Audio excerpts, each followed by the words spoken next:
तो hello guys, कैसे हो आप लोग। उम्मीद करता हूँ सब लोग ठीक ही होंगे। तो आज हम फिर से एक्सप्लेन करने वाले हैं द जीनियस असिस्टेंट का एपिसोड नंबर 3 को। और जिसने भी इसके आगे की एपिसोड नहीं देखा वो जाके प्लेलिस्ट से देख सकता है। अगर आप लोगों ने इसका आगे की एपिसोड नहीं देखा तो आप लोगों को ये स्टोरी समझ में नहीं आएगा। तो चलो बिना किसी देरी के इस वीडियो के एक्सप्लेनेशन को शुरू करते हैं। एपिसोड की शुरुआत वही से होता है जहाँ से खत्म हुआ था। चिंगकंगू उस मॉन्स्टर की तरफ देख के कह रहा होता है, तुमसे मिलकर अच्छा लगा बेंटस। और तभी सिस्टम से नोटिफिकेशन आता है, तुम इस टारगेट को पूरी तरह से लूट सकते हो। और वो बेंटस चिंगकंगू की तरफ देख के कह रहा होता है, मैं तुम्हें मार डालूंगा।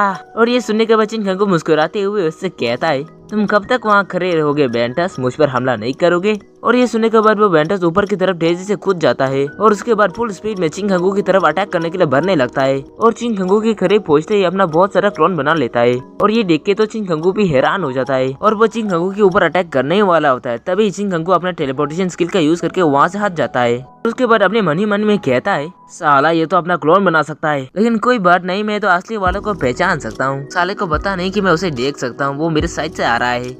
और उसके बाद चिंगकंगू अपना स्पीड ऑफ लाइट का स्किल का यूज करते हुए उसके तेज से जाकर उसके ऊपर अटैक कर देता है। और ये देखिए वो बेंटस चिंगकंगू के ऊपर काउंटर अटैक करने की कोशिश करता है, लेकिन अपना हीरो तो हीरो है, वहाँ से डायरेक्ट अपना टेलीपोर्टेशन स्किल का यूज करके उसके पीछे आ जाता है। और उसके बाद चिंगकंगू अपने मन ही मन कहता है, ये तो बस एक मिडिल स्टेज का बॉस है, फिर भी ये खुद को ताकतवर शो कर रहा है, इसकी इतनी हिम्मत कैसे हुई। और उसके बाद उस बेंटस के पीछे से उसके पैरों पर लात मार देता है। और ये लात खाने के बाद तुरंत वो घुटने पर आ जाता है, कैसा मॉन्स्टर बनेगा रे तू। और उसके बाद चिंगकंगू तुरंत अपना तलवार निकालते हुए उसके ऊपर अटैक करके उसके गर्दन पर घुसा देता है। और उसके बाद वो बेंटस डर की वजह से चिल्लाने लग जाता है। और उसके बाद चिंगकंगू उसके गर्दन को चीरते हुए आगे निकल जाता है। और उसके बाद उस बेंटस का खेल वही खत्म हो जाता है। और उस मॉन्स्टर के मरने के तुरंत बाद ही चिंगकंगू के पास नोटिफिकेशन आ जाता है, अपने उससे एलिजन स्किल हासिल कर लिया है। और ये देखते ही चिंगकंगू मुस्कुराते हुए कहता है, वाह ये तो कमाल हो गया, मेरे साथ मुझे एलिजन स्किल मिल गया। और वो बेंटस मरने के समय कुछ आइटम ड्रॉप किया होता है। और उसके बाद चिंगकंगू उस आइटम को देखते हुए उसके पास जाने लगता है, लेकिन इस तरह कुछ लोग होते हैं जो चिंगकंगू के ऊपर नजर रखे होते हैं। और उसके बाद चिंगकंगू को उस आइटम को उठाते हुए देखे कहता है, बॉस वहाँ देखो, वहाँ दोस्त ठंडा बना है। बॉस क्या आपने वो देखा, क्या हमें वहाँ जाके उससे वो आइटम छीन लेना चाहिए। और उसके बाद हम उनकी बॉस को देखते हैं, इसका नाम जो यंगजाई होता है, 3rd rank ocean of guardian. और वो कहता है, देखो हमें नहीं पता वो कितना ताकतवर है, इसीलिए हमें उसका कमजोर होने का इंतजार करना होगा। अगर हम उससे अभी लड़ने गए और वो ज्यादा हमसे ताकतवर रहा तो हम लोग का वार्ड लग सकती है। और उनके ग्रुप में एक लड़की होती है और वो कहता है, बॉस मैंने उस आदमी को आज मार्केट में देखा था, वो उस मार्केट में कुछ मीट खरीद रहा था, लगता है वो डंजन के अंदर शिकार करने जा रहा है। और उसके बाद वो फटला वाला आदमी चिंगकंगू की तरफ देखते हुए कहता है, मैंने इस आदमी को पहले कभी यहाँ नहीं देखा और देखने में ये एक स्किल असिस्टेंट लगता है, अगर ये यहाँ का होता तो मैं इसे जरूर जानता। और ये सुनने के बाद उनका बॉस मन ही मन कहता है, तो ये आदमी इस डंजन में कर क्या रहा है। उसके बाद वो लड़की उस बॉस से कहता है, बॉस क्या लगता है वो आदमी क्या आपके सामने टिक पाएगा। और ये सुनने के बाद वो बॉस चिढ़ते हुए कहता है, तुम ये के भी कैसे सकते हो, मैं बहुत ताकतवर हूँ, मेरा हारने का सवाल ही नहीं उठता। और ये सुनने के बाद वो लड़की कहता है, हाँ बॉस मुझे नहीं लगता वो लड़का आपके सामने ज्यादा देर तक टिक पाएगा। और उसके बाद वो बॉस डरावनी से मुस्कान देते हुए कहता है, पहले उसे मेहनत करने दो, बाद में हम उसे आराम से लूटेंगे। और ये सुनने के बाद वो लड़की कहता है, अब सबसे ताकतवर हो बॉस, अब सबसे महान हो, मैंने आपसे यही उम्मीद किया था बॉस। और उसके बाद वो बॉस हंसते हुए कहता है, उसे जो भी करना है करने दो, हम उसका पीछा करेंगे। और इस तरह सीन शिफ्ट होता है, हम चिंगकंगू को देखते हैं, उसका काफी लेवल अप हो चुका होता है। चिंगकंगू अपने सीधे विंडो की तरफ देखते हुए मन ही मन कहता है, मैं अपने सारे पॉइंट को स्टेमिना में ऐड कर रहा हूँ, फिलहाल मैं अपना हाइपर सेंसिटिविटी माना को मैनेज कर सकता हूँ, इसलिए मुझे माना पर पॉइंट ऐड करने की जरूरत नहीं है, इसलिए मैं अपना स्टेमिना को बढ़ा रहा हूँ। और ये सब सोचते समय वो एक थाजी बना को खा रहा होता है और उस थाजी बना को खाते हुए वो कह रहा होता है, ये मुझे बहुत अच्छा लग रहा है, मेरी सारी फाइट की थकान दूर हो गया। और उसके बाद उस थाजी बना की तरफ देखते हुए कहता है, ये थाजी बना दर्द और थकान को मिटा देता है और साथ ही हाइपर सेंसिटिविटी माना को भी सफ्रेश करके रखता है। इस तरह की डंजन में ये मिलना बहुत मुश्किल है और ये नेचुरली उगता है, तो इसलिए हमारे लिए इसे उगाना बहुत मुश्किल है। लेकिन इस कंट्री में एक ऐसा व्यक्ति है जो इसे उगाना जानता है, वो बंदा अंडरग्राउंड 0 में है और वो जगह बहुत खतरनाक मॉन्स्टर से भरा हुआ है और वो यहाँ से काफी दूर भी है। मुझे भी वहाँ जाना है, इसलिए मुझे बहुत तैयारी करना होगा, जितना पॉसिबल हो सके उतना सामान खरीद के रखना होगा मुझे। जब मैं कुछ देर पहले फाइट कर रहा था तब मेरे ऊपर हाइपर सेंसिटिविटी हावी हो गया था, ये तो मैंने टाइम पर खुद को कंट्रोल कर लिया, नहीं तो मेरा खेल वही खत्म हो जाता। इस वक्त मुझे बहुत ज्यादा पैसा कमाने की जरूरत है। और इस तरह का हम येरिन की वैन को देखते हैं और येरिन फोन पर किसी से बात कर रहा होता है और वो कहता है, 1 साल पहले तो यहाँ का हाल ऐसा तो नहीं था, लेकिन अब यहाँ का हाल बहुत खराब होते जा रहा है, क्या हम इसके लिए कुछ नहीं कर सकते। और ये सुनके वो फोन वाला बंदा कहता है, कुछ लोग इंटरफेयर कर रहे हैं, इसलिए मैं यहाँ कुछ नहीं कर सकता। जब तक इक्लिप्स और ब्लैक लायन इन्फ्लुएंस करते रहेंगे ये सिचुएशन और भी ज्यादा खराब होते जाएगा। और ये सुनने के बाद येरिन कहता है, हाँ तुम्हारी बात भी सही है। और वो फोन वाला बंदा कहता है, ऐसा लगता है इक्लिप्स के उन लोगों के साथ जुड़ने के बाद तुम बहुत बुरे वक्त से गुजर रही हो। और ये सुन के येरिन कहता है, मुझे अब तो ये सब की आदत से हो गई है, इसीलिए मुझे अब कुछ फर्क नहीं पड़ता। और ये सुनने के बाद वो फोन वाला बंदा कहता है, क्या तुम्हारी नजर में कोई ऐसा हंटर है जो तुम मुझे रिकमेंड कर सको? इन दिनों मेरे पास काम करने वाले लोग बहुत कम है, इसलिए मैंने तुमसे पूछा। अगर तुम्हारी नजर में ऐसा कोई है तो मुझे बता दो। और ये सुन के येरिन कहता है, नहीं मुझे ऐसा कोई नहीं बता। और हम देखते हैं वो फोन वाला बंदा जंग शिवान होता है। और येरिन उससे कहता है, मुझे नहीं पता कि मैं आपको एक हंटर रिकमेंड कर पाऊंगा कि नहीं जो आपका पसंद का होगा। मुझे तो लगता है आपने पहले ही उन लोगों को रिजेक्ट कर दिया होगा।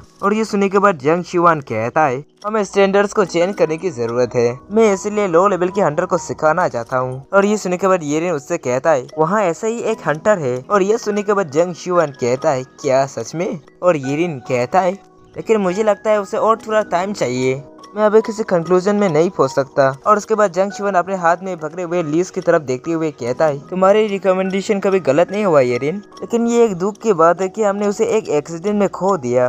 और ये सुनने के बाद येरिन को थोड़ा बुरा लग रहा होता है। और उसके बाद वो अपनी मौत को ठीक करते हुए जंग शिवान से कहता है, वैसे भी ये पुरानी बात है, हमें इसके बारे में सोच के चिंता नहीं करना चाहिए, मैं उस पर थोड़ा और नजर रखूंगा। अगर वो खुद को साबित कर देता है तो मैं आपको जरूर बताऊंगा। और हाँ, क्या आपके पास कुछ यूजफुल इन्फॉर्मेशन है? और ये सुनने के बाद जंग शिवान कहता है, हाँ मुझे अभी कुछ देर पहले किडनैपिंग की एक इन्फॉर्मेशन मिला था। और हम जंग शिवान की खिड़की से कुछ लोगों को देखते हैं जो एक दूसरे के साथ हाथ मिला रहा होता है। और उसके बाद जंग शिवान येरिन से कह रहा होता है, मैं आपको इसके बारे में मेल कर दूंगा।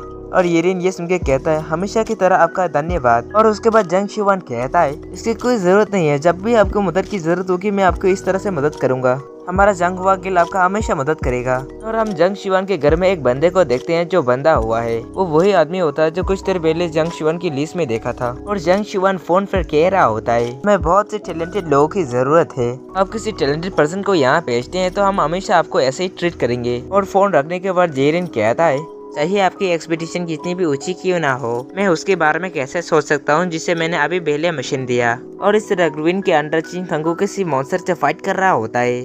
और उसके बाद हमें उस बॉस के बारे में बताया जाता है, मिडिल बॉस एब्रिया। चिन खंगू ने उसके हाथ पर एक खंजर मार दिया होता है।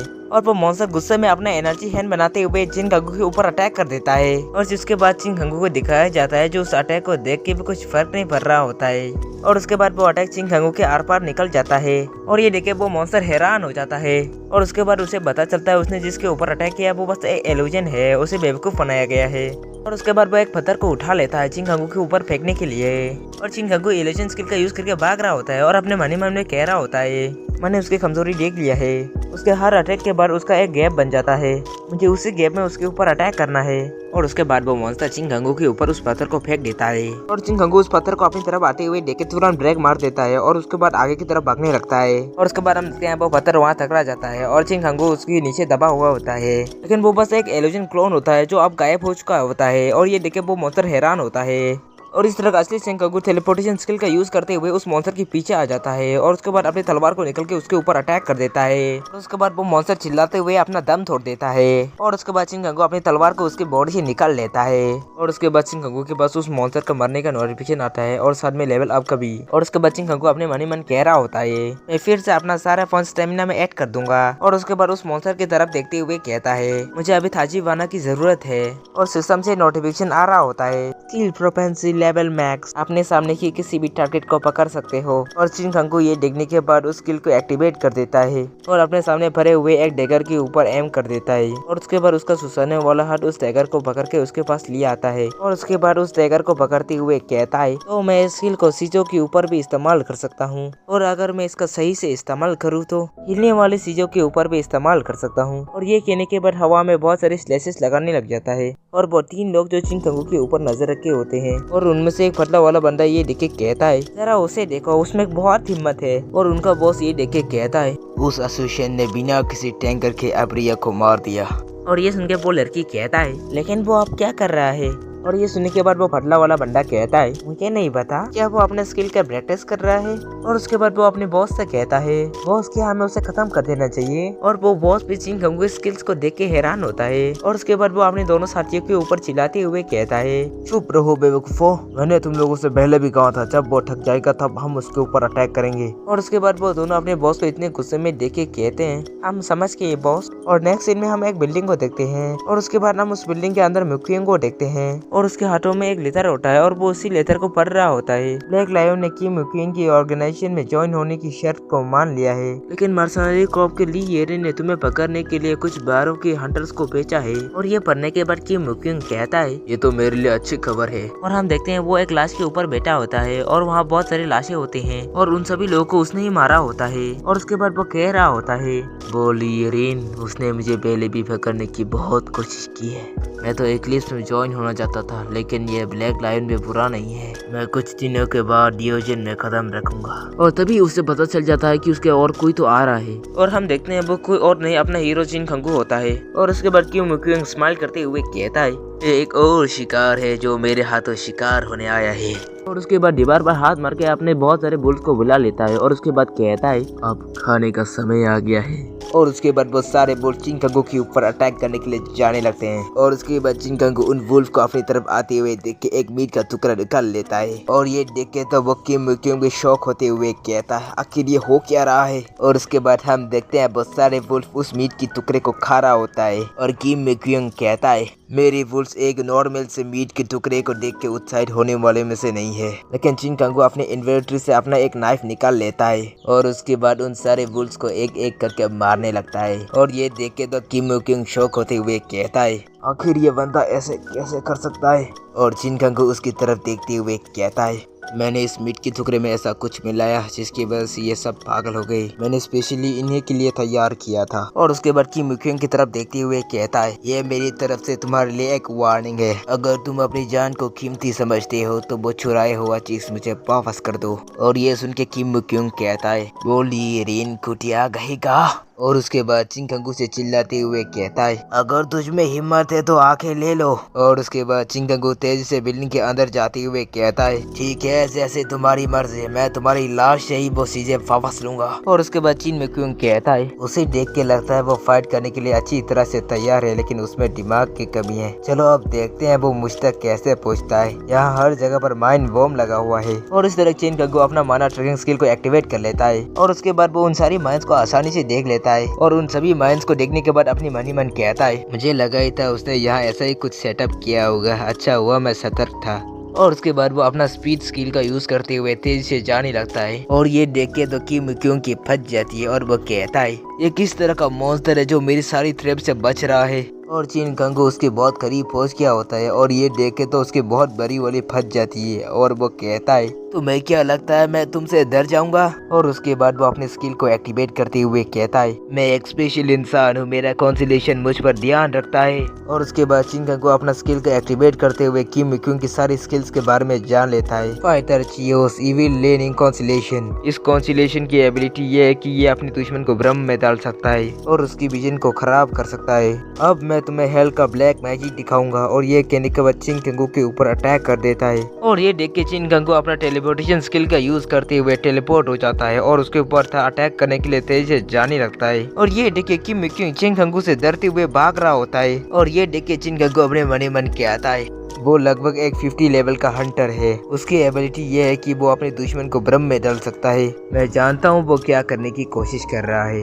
और उसके बाद चिन कंगू तेज से उसका पीछा करने लगता है। और ये देखने के बाद वो चिन कंगू से कहता है इस बार तुम बच नहीं पाओगे। और ये कहने के बाद अपना एक स्किल को एक्टिवेट करते हुए आगे अंधेरा करते हुए वहाँ घुस जाता है। और ये देखने के बाद चिन कंगू थोड़ा हैरान हो जाता है। और उसके बाद वो उसके अंदर जाते हुए मन ही मन कहता है मुझे पता है इसके अंदर कैसे घुसा जाता है। और उसके बाद अपनी तलवार को आगे करते हुए अंदर घुस जाता है। और ये देख के तो किम मुक्युंग को बहुत बड़ा वाला सदमा लग जाता है। और उसके बाद वो चिल्लाते हुए चिन कंगू से पूछता है तुम्हें यहाँ अंदर आने का तरीका कैसे बता। और चिन कंगू तेज से उसकी तरफ बढ़ते हुए कहता है मुझे कैसे बता नहीं होगा, ऐसे तो मैंने ही बनाया है। और ये सुनने के बाद किम मुक्युंग कहता है ये तुम क्या बकवास कर रही हो। और उसके बाद चिन कंगू अपना सुसानो हैंड का इस्तेमाल करते हुए किम मुक्युंग को पकड़ लेता है। और उसके बाद किम क्योंग चिन कंगू से कहता है तुम एक इंसान नहीं हो सकते, तुम एक मॉन्स्टर हो। और उसके बाद चिन कंगू किम मिक्योंग को अपने पास खींच देता है और अपनी तलवार से उसके ऊपर अटैक करते हुए कहता है तुम बस एक बेवकूफ हो जिसे मारना बहुत आसान है। और उसके बाद किम मिक्योंग के पेट पर अपना तलवार घुसा देता है और उसके बाद किम मिक्योंग को दूर धकेल देता है। लेकिन किम मिक्योंग हवा में ही अपना मरना वर्ण नाम का स्किल को यूज करते हुए खुद को संभाल लेता है और वहाँ हवा में ही एक बहुत बड़ा ब्लास्ट हो जाता है और ये देख के चिन कंगू थोड़ा पीछे आ जाता है। और उसके बाद किम मिक्योंग उस ब्लास्ट से निकलते हुए कहता है अब मैं तुम्हें जला के राख कर दूंगा। और उसके बाद चिन कंगू उससे बच के भागते हुए मन ही मन कहता है पता नहीं उसकी ताकत इंक्रीज कैसे हो गई, उसने जरूर अपनी ताकत बढ़ाने के लिए किसी आइटम का यूज किया होगा। और उसके बाद किम मिक्योंग की जेब में हम एक तालिस्मान जैसा कुछ देखते हैं जिससे उसने अपनी ताकत बढ़ाया होता है। और अब तो ये टॉम एंड जेरी का सीन हो गया। पहले तो चिन कंगू किम मिक्योंग के पीछे पड़ा था और अब किम मिक्योंग चिन कंगू के पीछे पड़ा है। और उसके बाद हम देखते हैं चिन कंगू बिल्डिंग के ऊपर लटका हुआ होता है और ये देख किम मिक्योंग कहता है अब तू बच के कहाँ जाएगा, अब तू मरेगा। और ये कहने के बाद चिन कंगू के ऊपर अटैक कर देता है और उसके बाद वहाँ बहुत बड़ा ब्लास्ट होता है। और उसके बाद हम चिन कंगू को गिरते हुए दिखते हैं और ये देख के किम मिक्योंग हंसते हुए कह रहा होता है तुम्हारी हिम्मत कैसी हुई मुझसे पंगा लेने की, कमीने इंसान। और उसके बाद किम मिक्योंग चिन कंगू को चेक करने के लिए जाता है तो उसे नीचे बहुत सारी चिन कंगू दिखाई देता है और ये देखे तो उसका दिमाग खराब हो जाता है और वो अपने फुल पावर का इस्तेमाल करते हुए उन सभी चिन कंगू के ऊपर अटैक कर देता है। और इस तरह वो सारे चिन कंगू उन सारे अटैक्स को डॉज कर लेता है और ये देखे तो उस किम मिक्योंग को बहुत ज्यादा गुस्सा आ जाता है। और उसके बाद वो चिल्लाते हुए कहता है आखिर ये कैसा बकवास है, वो मेरी हर अटैक से कैसे बचा जा रहा है। और तभी उसे किसी चीज का एहसास हो जाता है क्योंकि चिन कंगू उसके पीछे आके उसके गर्दन को पकड़ के उसके पीठ पर खंजर घुसा चुका होता है। और उसके बाद किम मिक्योंग चिन कंगू से कहता है तुम कमीने, तुमने दोबारा वही पर अटैक किया तुमने पिछले बार जहाँ किया था। और उसके बाद चिन कंगू अपनी खंजर निकल के उसे जमीन पर फेंक देता है। और उसके बाद किम मिक्योंग चिन कंगू से कहता है तुम कमीने, तुमने मुझे बेवकूफ कैसे बनाया। और उसके बाद चिन कंगू स्माइल करते हुए कहता है मैं तुम्हें बेवकूफ कैसे बनाऊंगा, तुम तो पहले से ये बहुत बड़े बेवकूफ हो, मैंने ये सब बहुत पहले ही प्लान कर लिया था। देखो ना, तुम तो खुद को बहुत शातिर समझ रहे थे लेकिन तुम अब कुत्ते के मौत मरने वाले हो। और तभी चिन कंगू के पास एक नोटिफिकेशन आता है मोबाइल वॉरफेयर कंसोलेशन मास्टर तुम्हारी स्ट्रेटेजी की तारीफ कर रहा है। कंसोलेशन का पावर का छोटा सा पार्ट का यूज किया गया है और आपको एक बफ स्पॉन्सर किया गया है EXP इंक्रीज 0.1%। और ये देखे चिन कंगू अपने मन ही मन कहता है मुझे लगता है मुझे स्पॉन्सर किया गया है। हालांकि यहाँ बहुत सारी कंसोलेशन है, हंटर्स को ऑब्जर्व करके स्पॉन्सर देना बहुत रेयर है क्योंकि ये कंसोलेशन की पावर का इस्तेमाल कर सकते हैं। दूसरे शब्दों में इसे कंसोलेशन की पावर कहते हैं। और तभी चिन कंगू की कंसोलेशन से एक नोटिफिकेशन आता है ये बस एक लो रैंक का शर्मनाक स्पॉन्सर है, अगर आपने इससे कॉन्ट्रैक्ट किया तो मेरी डिग्निटी आपके ऊपर से कम हो जाएगा। और ये देख के चिन कंगू कहता है क्या तुम जलिस हो रही हो, फिक्र मत करो, मैं उससे कॉन्ट्रैक्ट नहीं बनाऊंगा, मुझे चुनना तुम्हारा अब तक का सबसे अच्छा डिसीजन था, तुम्हें मुझ पर कभी रिग्रेट नहीं होगा। और उसका कंसोलेशन उससे कहता है तुम एकदम पागल हो लड़के, पहले तुम्हें अपने सामने वाले शिकार पर फोकस करना चाहिए। और हम देखते हैं किम मिक्योंग रेंगते हुए भागने की कोशिश कर रहा होता है और ये देख के चिन कंगू किम मिक्योंग के पैरों पर एक खंजर मारते हुए कहता है अब तुम कहाँ भागने की कोशिश कर रही हो। और ये देखे किम मिक्योंग चिन कंगू से कहता है तुम बहुत क्रूर हो कमीने, तुम्हें क्या लगता है तुम मुझे मारने से ये सब कुछ बदल जाएगा, मुझे मारने से कुछ भी नहीं बदलेगा पागल आदमी। और चिन कंगू उसे मारने के लिए आगे बढ़ते हुए अपनी पिछली जिंदगी को याद करते हुए कहता है अगर तुम जैसे लोगों को मारने से ये दुनिया तुरंत भी बदलता है तो मैं तुम लोगों को मार डालूंगा। और ये कहने के बाद किम मिक्योंग के ऊपर अटैक करके उसे मार डालता है। और उसके बाद किम मिक्योंग मरते ही उसके पास एक नोटिफिकेशन आ जाता है आपने अपनी टारगेट को मार दिया और उसकी फाइटर ऑफ जियोस कॉन्ट्रैक्ट को सीज कर दिया। अब फाइटर ऑफ जियोस डिमोंस्ट्रेशन लूटर के कंट्रोल में है, एक्सटेंशन या कॉन्ट्रैक्ट को खत्म करने का अलावा इसका कोई और रास्ता नहीं है। फाइटर ऑफ जियोस की सारी एबिलिटी आपके पास ट्रांसफर किया जा रहा है। और चिन कंगू अपने स्टेटस विंडो पर इन सारी न्यू स्किल्स को चेक कर रहा होता है और इन सारी न्यू स्किल्स को देखने के बाद मुस्कुराते हुए कहता है अब मुझे उसकी सारी स्किल मिल चुका है, चलो अब आइटम्स की बारी। और ये कहने के बाद एक देशी दरिंदे की तरह उसकी सारे कपड़े उसकी सारे आइटम्स को नोच डालता है और उस बॉडी को नोचते हुए वो कह भी रहा होता है मुझे लगा ही था इसके पास बहुत कुछ होगा, एक लेवल 50 का हंटर होने के बाद भी इसके पास बहुत कुछ है। और उसके बाद वो एक हैंड ग्लव को पहनते हुए कहता है मैं इससे अपनी माना को स्ट्रिंग कर सकता हूँ और इसे खंजर की साथ भी ऐड कर सकता हूँ जिससे मैं उसे काफी दूर तक फेंक पाऊंगा। और उसके बाद वो एक आर्मर को पहन लेता है और वो कहता है और उसे पहनने से मेरी स्टेमिना और भी ज्यादा बढ़ेगा। और उसके बाद वो एक रिंग को पहन लेता है और वो कहता है और ये रिंग मेरी स्टेमिना को और भी ज्यादा बूस्ट करेगा क्योंकि ये एक प्रीशियस आइटम है इसलिए मैं इसे बाहर नहीं पहन सकता। और उसके बाद वो एक तालिस्मान को निकाल लेता है और उसका सिस्टम उससे बताता है इविल गॉड तालिस्मान, जब अब अवेकनिंग स्टेट पर एंटर करते हैं तब हर सेकंड एक माना कंज्यूम होता है। स्किल खास करने की टाइमिंग कम हो जाता है और उसके बाद वो अपने स्टेटस विंडो की तरफ देखते हुए कहता है, ये सारे आइटम बूस्ट देने वाले हैं, मैंने उसे पूरी तरह से ढूंढ लिया है। मुझे सारे 9 रैंक के आइटम्स को बचाना चाहिए, इन सभी चीजों का मुझे अच्छा कीमत मिलेगा। और उसके बाद अपने लेवल की तरफ देखते हुए कहता है, अगर बाहर निकलते समय मैं लेवल 20 तक पहुंच जाऊं तो मजा ही आ जाएगा। और ये कहने के बाद उस बिल्डिंग से जाने लगता है और अपने मन ही मन में कहता है, अशीशन की लाइवलीहुड स्किल मेरे सामने है। और उसके बाद वो काफी दूर जाने के बाद उसे एक भी मॉन्स्टर नहीं दिखाई देता है और ये देख के वो मन ही मन कहता है, ये बहुत अजीब है, मुझे यहाँ एक भी मॉन्स्टर दिखाई नहीं दे रहा। ये एरिया तो खातेदार पंजे वाले रैबिट्स का है लेकिन यहाँ एक भी दिखाई नहीं दे रहा। और वापस से हम उन्हीं लोगों को देखते हैं जो चिंगकंगू के ऊपर नजर रखे होते हैं। और वो लड़की चिंगकंगू को देखने के बाद अपने बॉस से कहता है, बॉस उसकी हालत देखो, हम उसे अभी मार देते हैं और उसके सारे आइटम्स को हासिल कर लेते हैं। और ये सुनने के बाद उनका बॉस कहता है, ठीक है तो चलो, अब ये बग आ चुका है। और उसका वो पतला वाला बंदा नीचे होता है और वो बॉस अपने उस बंदे को कुछ इशारा कर देता है और वो बंदा अपने बॉस का इशारा मिलता है बहुत सारे रेबिट्स को छोड़ देता है। और उसके बाद बहुत सारे रेबिट्स चिंगकंगू के खून को स्मेल करते हुए चिंगकंगू के ऊपर अटैक करने के लिए जाने लगते हैं। और चिंगकंगू ये देखने के बाद कहता है, आखिरकार ये बाहर आ ही गए। और उसके बाद वो अपना एक स्किल का यूज करते हुए ज़िग-ज़ैग करते हुए उन सारी रेबिट्स को खत्म कर देता है। और उसकी सिस्टम में नोटिफिकेशन आता है, आपने लेवल अप कर लिए हैं, आप लेवल 20 तक पहुंच गए हैं, आपको असिस्टेंट क्लास का बेसिक स्किल मिल चुका है, एक्यूरेट स्टेपिंग। और ये देखने के बाद चिंगकंगू अपने मन ही मन कहता है, मैं तो इसका ही इंतजार कर रहा था। और उसके बाद एक और नोटिफिकेशन आता है, आपकी कॉन्सुलेशन की एबिलिटी स्किल ब्लड स्टिफिंग में अपग्रेड हो चुका है। और उसके बाद ब्लड स्टिफिंग के बारे में बताया जाता है, अपने टारगेट के ऊपर बार बार एक ही जगह पर वार करना और उसके बाद आपकी टारगेट की सारी खून निकल जाएगा और उसकी वजह से उसकी मौत हो जाएगा। और ये देख के चिंगकंगू खुश हो रहा होता है। और इस तरह उन सारी रेबिट्स को एक ही वार में मरते हुए देख के वो लड़की अपने बॉस से कहता है, बॉस वो सारी रेबिट्स तो आसानी से मारे गए। और ये सुनने के बाद वो बॉस कहता है, यही तो सबसे अच्छा मौका है उसके ऊपर अटैक करने का, अभी उसका गार्ड डाउन है इसलिए हमें अभी उसके ऊपर अटैक कर देना चाहिए। और ये कहने के बाद चिंगकंगू के ऊपर अटैक करने के लिए अपनी तलवार को लेके कूद जाता है, लेकिन एन वक्त पर चिंगकंगू वहाँ से टेलीपोर्ट होके बच जाता है। और उसके बाद चिंगकंगू उसकी तरफ देखते हुए मन ही मन कहता है, आखिर ये कमीना कौन है जो मुझे लूटने की कोशिश कर रहा है, अगर मैंने एन वक्त पर दोस्त नहीं किया होता तो मेरा सर अभी कट जाता। और हम उस बॉस को देखते हैं जो गुस्से में अपने पावर्स को रिलीज करते हुए कहता है,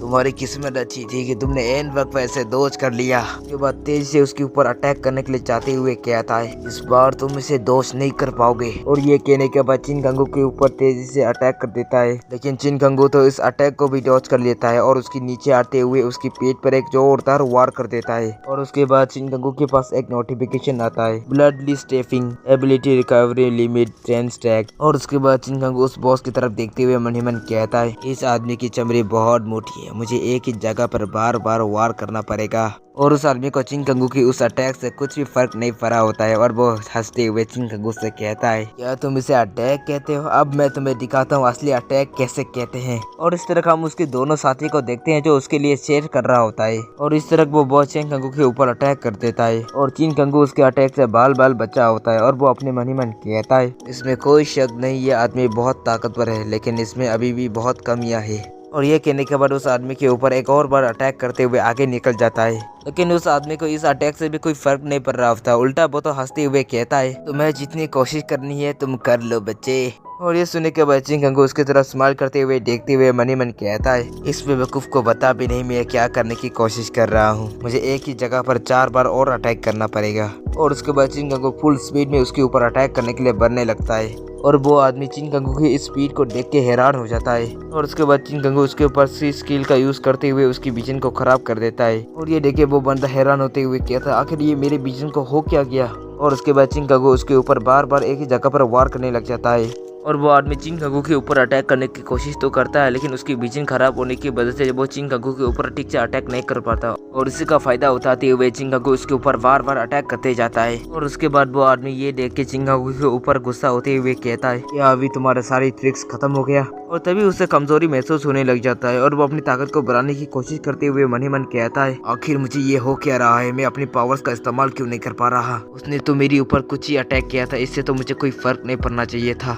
और ये देख के तो उसके दोनों चमचे भी हैरान होते हैं। और उसके बाद वो लड़की कहता है, बॉस को ये क्या हो रहा है। और वो पतला वाला आदमी कहता है, मुझे भी नहीं पता ये बॉस को हुआ क्या है। और उसके बाद वो बंदा चिंकांगू के ऊपर चिल्लाते हुए कहता है, इसका कोई फायदा नहीं, तुम मेरे ऊपर जितना अटैक करोगे मैं उतना ही ताकतवर होते जाऊंगा। लेकिन तभी चिंकांगू सुसानो हैंड का इस्तेमाल करते हुए उसे पकड़ लेता है और उसके बाद उसे अपनी ओर खींचते हुए उसके ऊपर अटैक कर देता है। और ये देख के तो उसका पसीना ही छूट जाता है। और चिंकांगू उसकी छाती पर तलवार घोंपते हुए कहता है, भले ही तुम्हारे पास कोई सा भी स्किल हो, लेकिन अंततः तुम एक इंसान ही हो, ज्यादा खून बहने की वजह से तुम मर ही जाओगे। और उसके बाद उस आदमी का खेल वही खत्म हो जाता है। और ये देखे तो उसकी दोनों साथी डर के मारे वहाँ से भागने लग जाता है। और उसके बाद चिंकांगू एक ताजी वाना को निकल के खाते हुए उनकी तरफ देखते हुए कहता है, उन जैसे कमीने को तो भाग ही जाना चाहिए, कितने बेवकूफ हैं। क्या इन लोगों के यहाँ होने का कारण हंटर नेशनल एजेंसी का बंद हो जाना है। और तभी चिंकांगू के पास उस बंदे का मरने का नोटिफिकेशन आ जाता है। आपने अपनी टारगेट को मार दिया है और उसकी ग्लूटनी ऑफ ब्लड कॉन्ट्रैक्ट को सीज कर दिया है। और चिंकांगू ये देख के स्माइल करते हुए कहता है, पता नहीं ग्लूटनी ऑफ ब्लड का टेस्ट कैसा होगा, आज मुझे 2 स्किल हासिल हो गया। और उसके बाद वो ऊपर की तरफ देखते हुए कहता है, क्या अब तुम्हें मुझे स्पॉन्सर नहीं करना चाहिए। और ये सुनने के बाद उसका काउंसिलेशन उससे कहता है, बेवकूफ आदमी। तो हेलो गाइस, एपिसोड यही खत्म होता है। उम्मीद करता हूँ आप लोगों को ये वीडियो पसंद आई हो और मैंने एक्सप्लेन करने का ढंग थोड़ा बदलने की कोशिश की। आई होप आप लोगों को ये पसंद आया हो। और उसका अगला एपिसोड भी बहुत जल्दी आ जाएगा, इसलिए मेरे चैनल को सब्सक्राइब करके बेल आइकन को जरूर दबाना। और इस वीडियो पर 30 लाइक्स तो करवा ही देना यार। मैंने पिछली बार भी बोला था 50 लाइक करना, लेकिन वो तो किया नहीं, लेकिन कम से कम इस बार तो कर दो। और हाँ, कमेंट करना मत भूलना, इससे मुझे मोटिवेशन मिलता है। तो अब मैं चाहता हूँ अगली वीडियो पर काम करने के लिए। तब तक के लिए बाय बाय।